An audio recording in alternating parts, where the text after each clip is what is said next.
All right, guys, check out this sentencing hearing. This is a clip here of a man that's pleading guilty to killing a news reporter, and he's taking a plea. He's taking a no contest plea. Now he's out on bond. He's going to stay out on bond. I guess he's going to get sentenced at a later date. It's just happened today, but check it out. Check out the judge as they get walking through the process, and this man pleads guilty. They go over what he's facing, and at a later date he's going to have a hearing. So check this out, guys. Let's jump in. 951 State of Texas versus Sebastian Hernandez. Could the parties please make announcements? Jeff Mulliner and Jeffrey Wright for the state of Texas. Robert Maurer and Trey Maurer for defendant Sebastian Hernandez. Mr. Hernandez, are you the same Sebastian Hernandez who in this cause number is charged by true bill of indictment with the offense of murder? Yes, ma'am. That is a first-degree felony that carries a range of punishment from 5 to 99 years or life in the Texas Department of Criminal Justice Institutional Division with a possible fine of up to $10,000. Did you understand that? Yes, ma'am. You have certain rights in this case. You have the right to a jury trial. You have the right to require the state to bring in witnesses and evidence against you and prove this case to a jury. Through your attorney, you would have the right and opportunity to question and confront all of the witnesses and evidence against you, and you'd have the right to remain silent throughout the entire process. Do you understand you have these rights? Yes, ma'am. Is it your wish to waive these rights today and enter a plea? Yes. Speak louder. Oh, yes. Are you a U.S. citizen? Yes. I'm still obligated to make sure you understand if you're not a U.S. citizen, a plea on an offense like this could affect your ability to stay in the country, result in deportation, or the denial of naturalized citizenship under federal law. Do you understand? Yes, ma'am. And are you satisfied with the representation you've received? Yes, ma'am. Counsel, any questions as to your client's mental competency? No, Judge, there is none. Do you also join in the discovery acknowledgement agreement acknowledging compliance with 3914 of the Code of Criminal Procedure? I do. That's signed and made part of the court record. Mr. Hernandez, you and I are going to go over your agreement. Your agreement is with the state of Texas alone, not the court. That means I don't have to follow your agreement. If I choose not to, I'll let you know, allow you to step back, withdraw your plea, and we start all over again. If I do follow your agreement, you will not have my permission to appeal or complain about my decision at a later time. Do you understand? Yes, ma'am. You are agreeing to a cap of 32 years in the Texas Department of Criminal Justice Institutional Division, a $2,000 fine, an affirmative finding of a deadly weapon. You are not applying for any sort of supervision or deferred adjudication. You are agreeing that sudden passion will be determined by the court during the sentencing hearing, and both parties reserve the right to present evidence during the sentencing hearing as to the issues of sudden passion. You also agree that you are subject to the full range of punishment if you fail to appear for any court setting, commit any new offenses, or violate any order of the court, which includes your bond conditions. Is that how you understood your agreement? Yes, ma'am. Counsel It is, Judge. and state. Yes, Your Honor. Mr. Hernandez, to the offense alleged in count 1 of this indictment as a first-degree felony, the offense of murder, how do you plead? Guilty, not guilty, or no contest? No contest, ma'am. Do you understand, sir, that despite a plea of no contest, if the state provides me with enough proof, I can still find you guilty? Yes, ma'am. Do you enter into this freely and voluntarily? Yes, ma'am. Anyone force you or promise you anything to do this? No, ma'am. I'll accept the plea, find it freely and voluntarily given, and Mr. Hernandez competent to enter into it, and I'll ask the state for proof.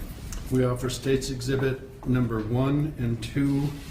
Note for the record, States Exhibit number 1 is about 2 inches of loose documentary investigatory evidence, and States Exhibit number 2 is a zip drive that has a number of items, many of which are duplicitous with the documents in front of the court, but it's just to make sure we have a comprehensive quantity of evidence for the court's review, since we'll have an evidentiary hearing. We have no objections, Judge. States Exhibit 1 and 2 are admitted, made part of the court record.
Based on the evidence presented by the state, I find it sufficient to substantiate guilt, and I will make a finding of guilt at this time.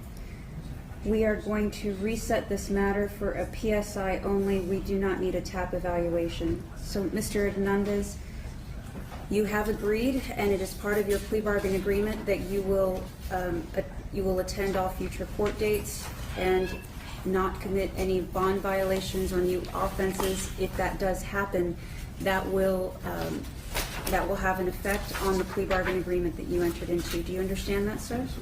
Okay, so we're going to go ahead and reset this matter for a PSI. If you'll have a seat, probation will give you the information for your next evaluation, and your attorney will have your next court date.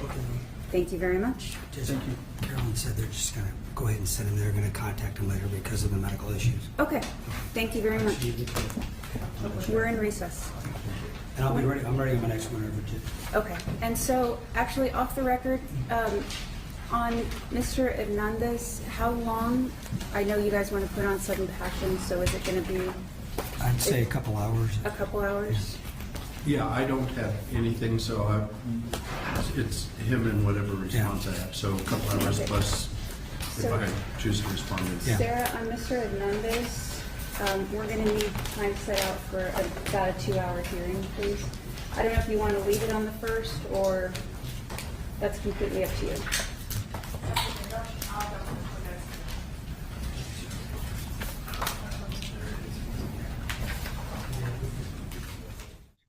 All right, guys. So there you have it.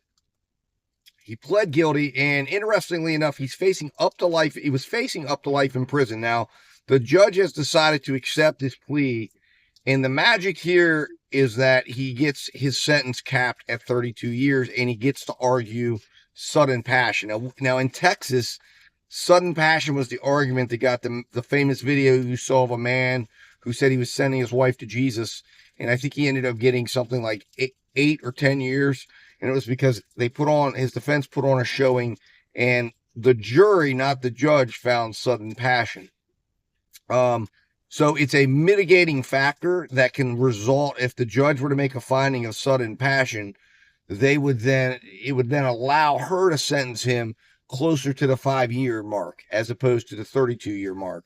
But she's agreed. But the magic here is that they get to put on a defense. They get to have a hearing, kind of a mini trial, and that'll actually be the defense taking on the burden of proving sudden passion. The state will get to rebut it, and then the judge will make a finding. And as you may have heard there at the end, they're anticipating a couple of hour hearing. So that'll be an interesting case to watch. Hopefully, Long Crime or Court TV or somebody will cover this, or maybe hopefully the local media will cover it. We will be there to watch it and review it when it happens. So anyways, guys, interesting case here. Put your comments. Do you think this guy deserves, to get as little as 5 years for taking a life? 32 years? Where do you think the judge will fall? Are you familiar with this case? Let me know. And of course, as always, guys, I'll be talking to you soon, and hopefully justice will prevail in this case.